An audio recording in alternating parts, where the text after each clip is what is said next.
He staggered before falling. The servants rushed to catch him, not because he was king, but because everyone heard it. From his left thigh, covered in brocade, a white worm crawled out with a slurping sound. Alive, thick, shiny. It did not slide or fall out, but slowly, with a strained twist, made its way through the fabric, as if squeezed out from inside. The ambassadors of the Holy Roman Empire recoiled in horror. Someone screamed. Someone crossed themselves. The king himself did not even try to get up. He lay on the marble slabs of the throne room, breathing heavily, his mouth twisted and wet patches under his arms. No one came closer. No one dared to say that they had all seen it. It all began earlier than anyone could later recall. Already at the end of May, almost 2 months before the reception of the imperial ambassadors, reports from the Alav's hospital mentioned skin ulcers on the king, located below the abdomen and accompanied by a foul odor that could be smelled even through cloth and ointments. These reports were classified. Don Martin, the chief court surgeon, was ordered to remain silent. He was replaced by a less knowledgeable doctor, his brother Tybalt, a monk from Valladolid, a specialist in rectal bloodletting and prayer baths. By mid-June, the situation had worsened. The ruler's leg was swollen. According to the night servants, the ulcer changed color and oozed black mucus, so foul-smelling that even the candles in the chambers burned with a crackling sound. Servants began to change more frequently. Some refused to enter the bedroom, covering their faces with cloth. 2 chaplains submitted a request to be removed from the palace due to fears of contamination and demonic infection. However, court protocol required that formalities be observed. The king had to appear at morning mass and be present at the reading of reports. By this time, he was no longer getting out of bed. He was carried, first on people's shoulders, then on a stretcher. According to the memoirs of Chamberlain Esteban de Arguello, sometimes during the transfer, a slurping sound could be heard, as if rags soaked in liquid had been stuffed into a leather bag. Stains remained on the sheets that could not be washed out even with wine vinegar. By the beginning of July, the king was no longer signing decrees with his own hand. A pen was placed between his fingers, and his hand was guided. A cloudy cataract appeared in his eyes. His body smelled bitter and rotten. Dr. Martin, who had been secretly summoned back, wrote in a letter to the archbishop, "Decay has begun from within.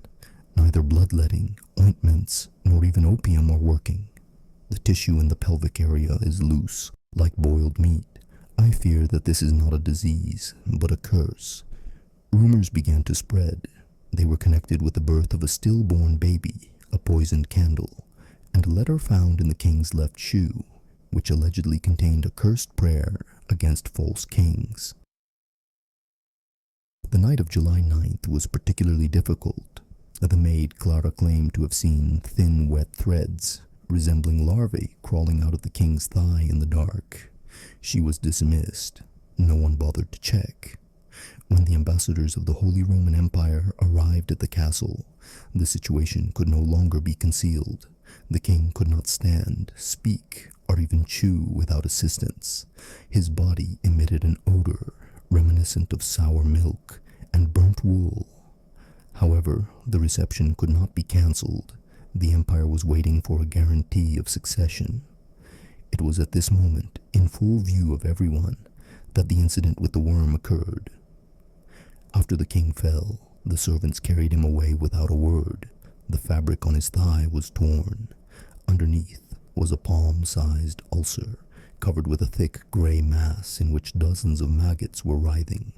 The next day, the entire floor where the chambers were located was closed.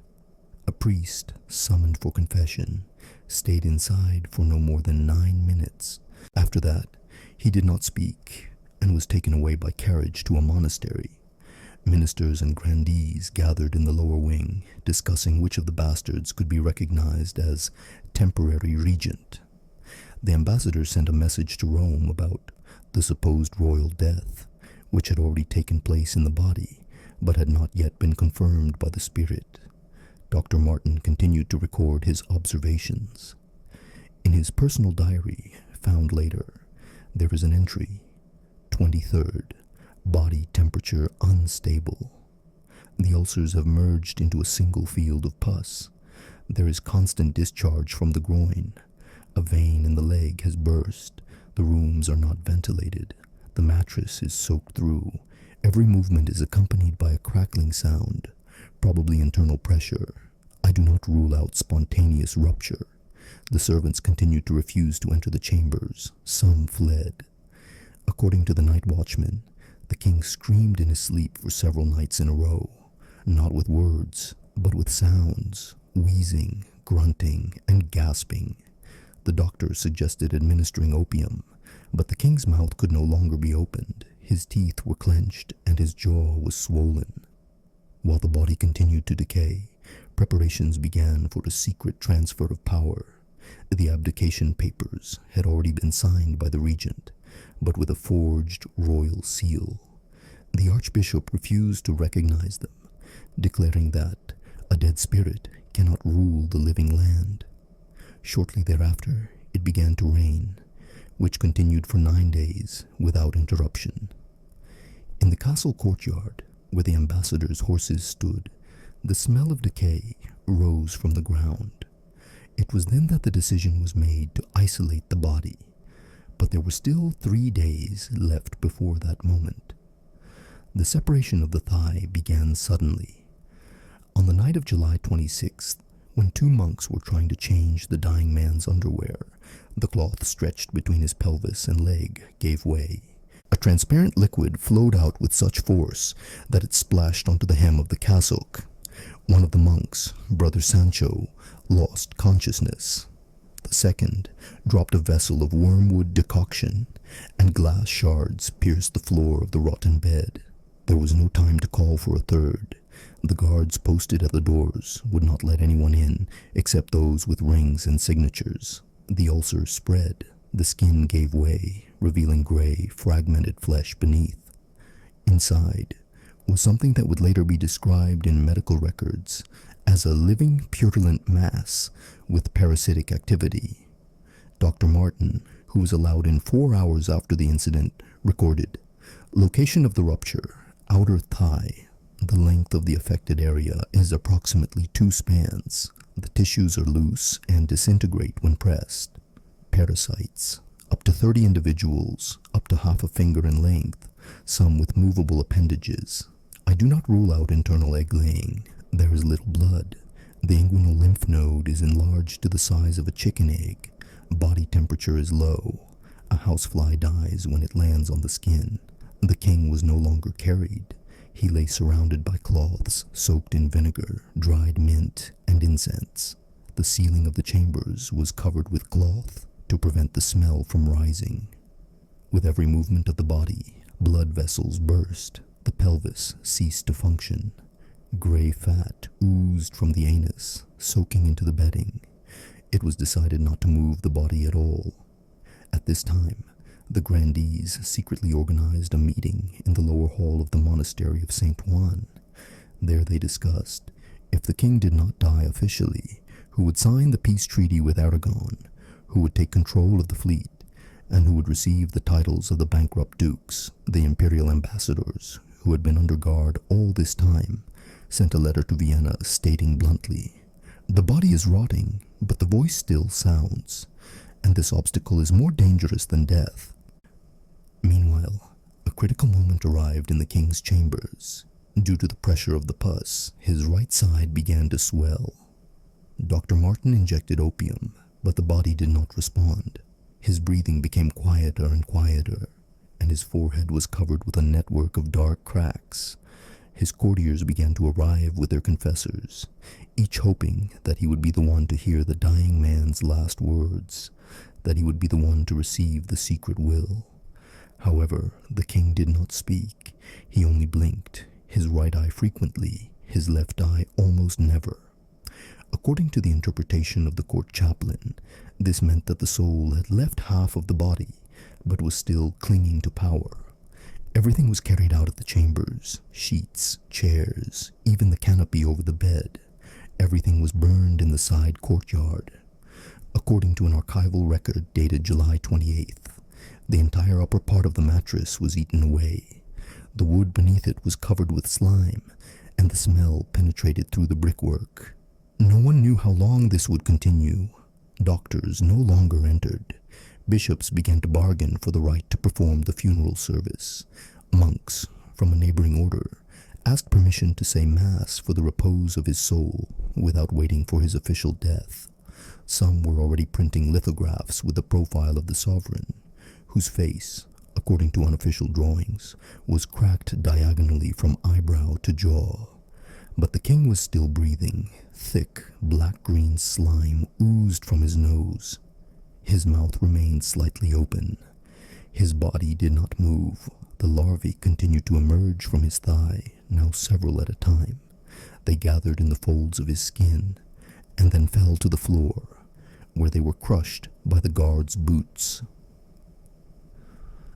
On the 34th day of his illness, the walls of the chambers were covered with black spots from the vapors. It was then, at night, that one of the servants noticed that the king had stopped blinking altogether. His eye, the only one still alive, was frozen. A touch to his neck revealed that there was no pulse. However, none of those present dared to declare him dead. A monk who was present said, "If the rotten body has not completely decayed, the soul is still in it." The body was not removed for another day. It lay there, as if ashamed of its own weight, covered with rags through which dark rings showed.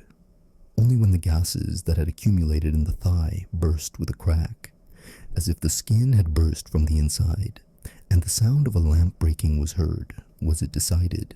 It was over. But even then, no one cried out, no one prayed, only silence, the sound of dripping pus, and the footsteps of the guards pushing everyone away from the door. The body was carried out through closed windows to the sound of morning bells, barely audible through the thick smoke. 5 servants, their faces covered, carried him on a wooden board covered with oiled cloth. Neither the royal cover nor the coat of arms pillow were used. They were deemed beyond restoration due to deep penetration of rot.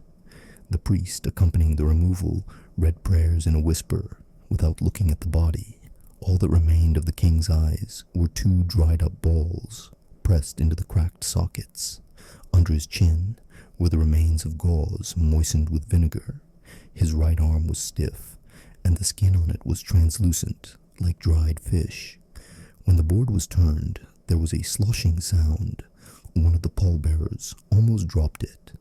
Dr. Martin made no further entries that day. His diary ends with the words, "They gave him to the earth without waiting for rain." But the earth smelled like him, and no one will be spared. By the earth, he probably meant the crypt of San Lorenzo, where the body had been taken for temporary storage. They were unable to embalm him. The tissues could not retain fluid, the vessels burst when pressed, and the abdomen was already in a state of decomposition, bloated and filled with internal air pockets. When they tried to sew up the groin, the needle went into emptiness. On the 3rd stitch, the thread fell inside. It was decided not to continue. Court historian Jaime del Castro, who was present during the preparation of the body, noted in an unofficial memo, "The stench was so bad that even the corpses lying nearby began to exude dampness. It seemed that this one man was drawing decay out of the stone, out of the wood, out of people's breath. His death did not stop the decay. It only gave it a name." On the same day, messengers to Paris and Naples were cancelled. Foreign ambassadors were expelled without explanation. Imperial representatives sent a message. "We have been denied access to the body. No signs were presented. Power here died before the heart." Meanwhile, inside the palace, a regrouping began. 3 possible heirs had already been brought to Madrid. They were separated into different rooms and denied access to correspondence and communication.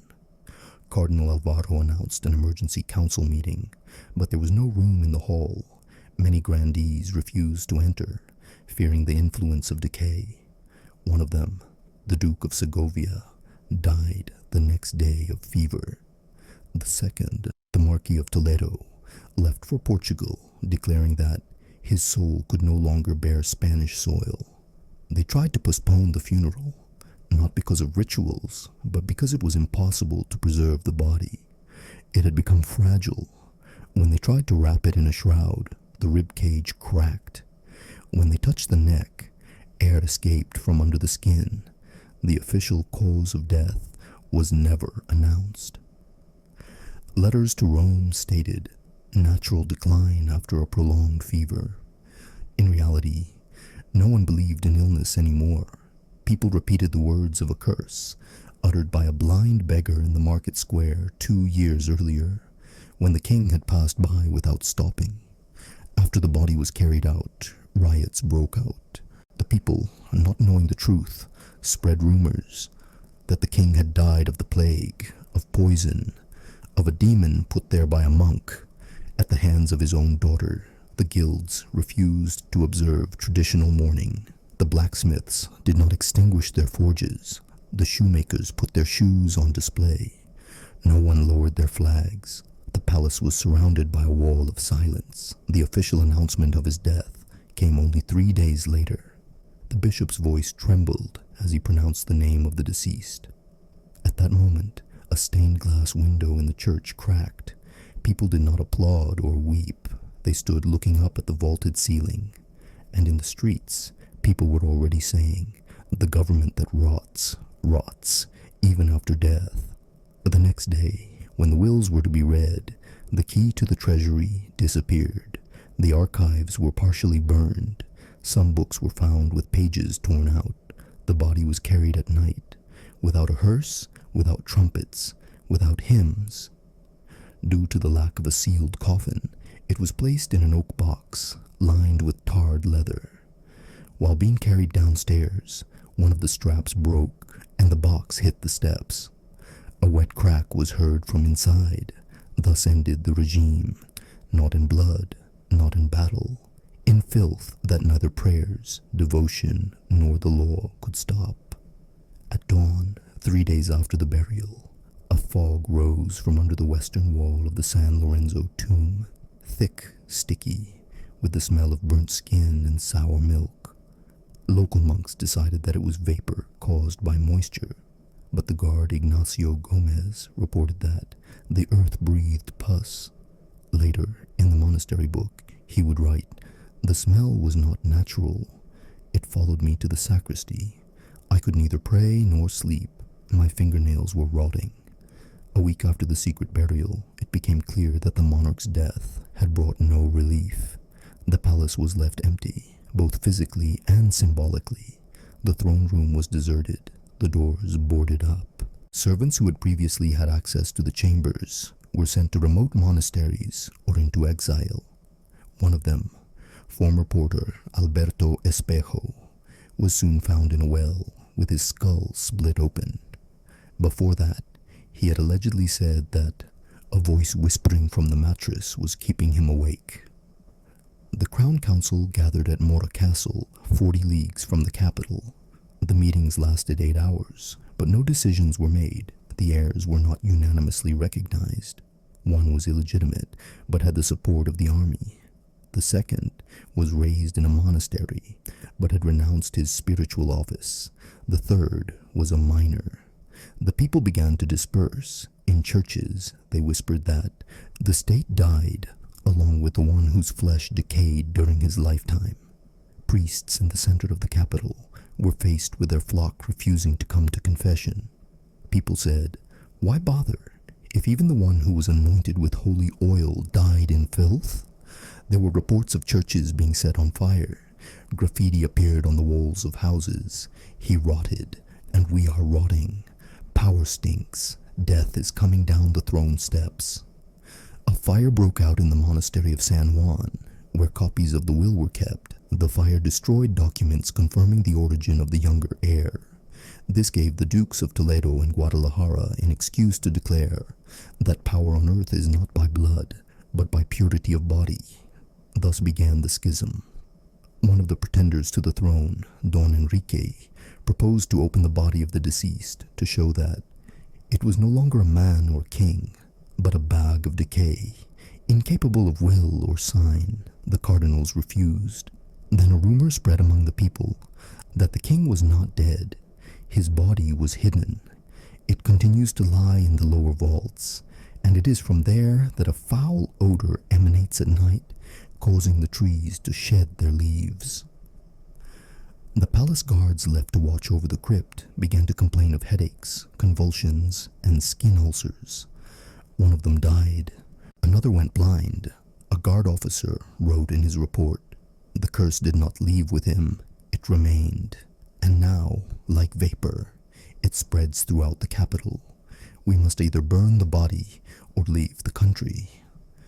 Against this backdrop, a mass exodus of the nobility began. More than 20 families left for Genoa, and 9 more for Aragon. Those who remained began to form their own armed groups. By the end of the month, the streets of the capital were patrolled not by the royal guard, but by people in private livery, armed with halberds and flails. By this time, the smell from the crypt had become a topic of discussion in the city.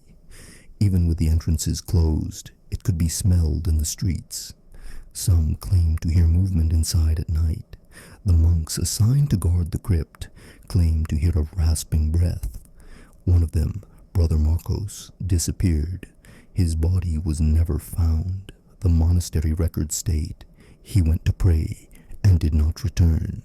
5 weeks after the funeral, a delegation from Rome arrived at the palace. They demanded to examine the body to confirm that death had indeed occurred. They were not allowed in. Cardinal Montecchiano then left a letter stating, "He who rotted in life can rise again, but not in spirit, but in pus. If rot has taken hold of the flesh of power, it will take hold of the people." Later, in the Book of Signs by Chaplain Esteban, the final consequences were recorded. The disappearance of children in the neighborhoods near the cemetery, a mass rash among the guards on duty at the mausoleum, a cross that cracked during mass, an icon covered with mold on the inside, a monk who found a worm in his cassock. Thus died the monarch, but what had rotted within him did not die. His body became a source of fear, and his death was the beginning of the decay of all power. In the future, this death was not mentioned in the chronicles. Only those who smelled it wrote about it. They whispered about him as if he were a curse that would linger in the walls for a long time.